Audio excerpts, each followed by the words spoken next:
Hey guys, welcome to another episode of Do-It-Yourself Plumbing with Tom. Today I'm going to be showing you guys how to drain out a water heater.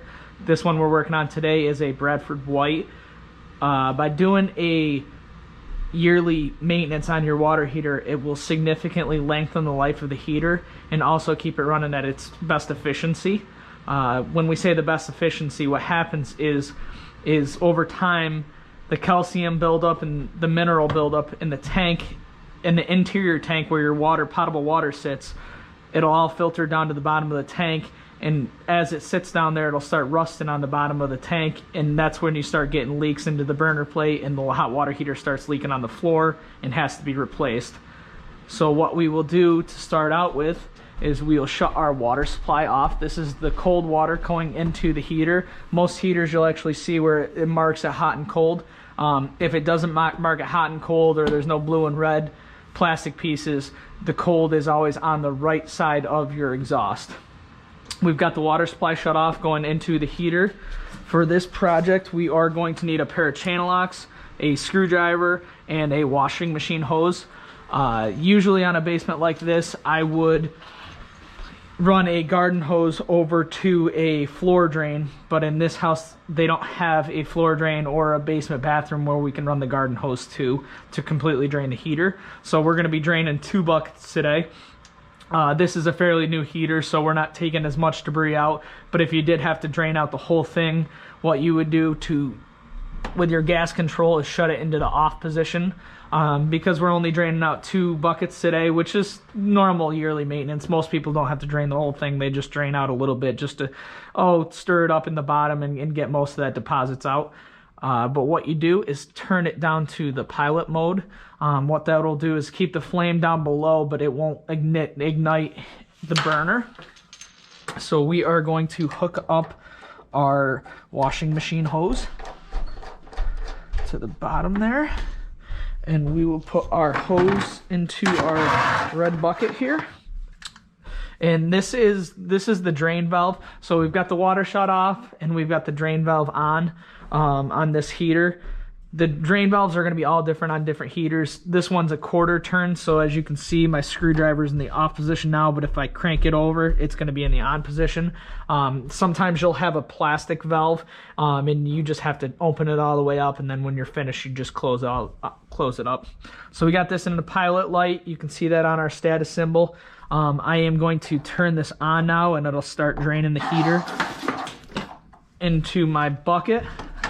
I didn't hold the hose down, so I gotta hold the hose.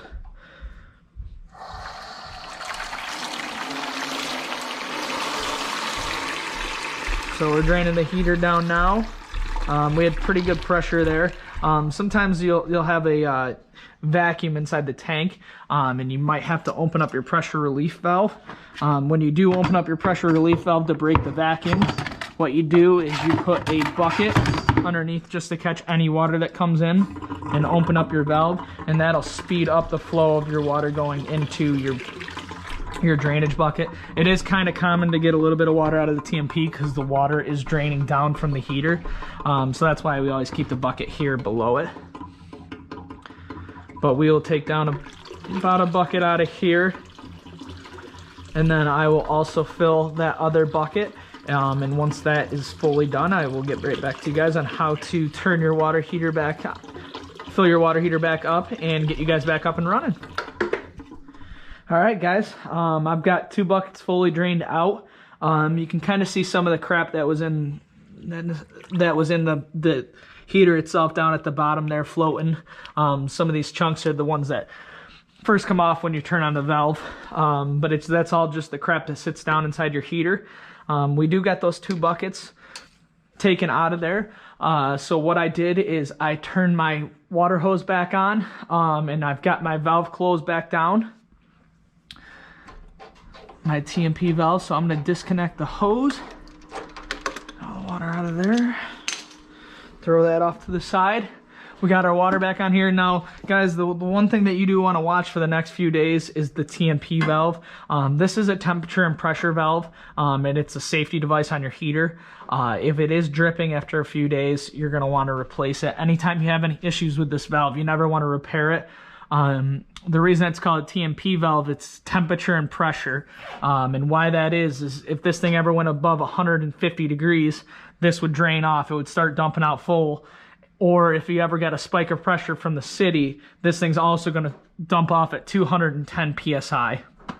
Like I said, it's a safety valve. If it does drip, what you can do is take a pair of channel locks and just knock the pin in at the end. That should seal the rubber grommet that's on the inside. But like I said, if it is leaking, you're better off changing it out because it is the safety valve on the heater. At this point, everything is back up and running. We got our two buckets that we need to dump down either a toilet or outside. I am going to relight the water heater. So I will take it from pilot and kick it back up to its on feature, and that water heater will fire right back up on. And the only last step that you have on draining out your water heater will be going up to the highest fixture that has hot water in your house.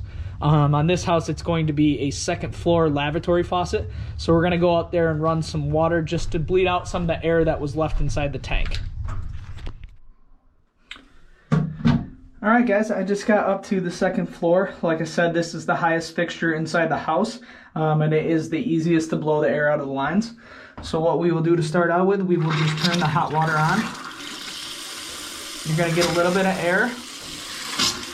And what that's doing is allowing water to refill up the whole system, and it's pushing the air up to this faucet.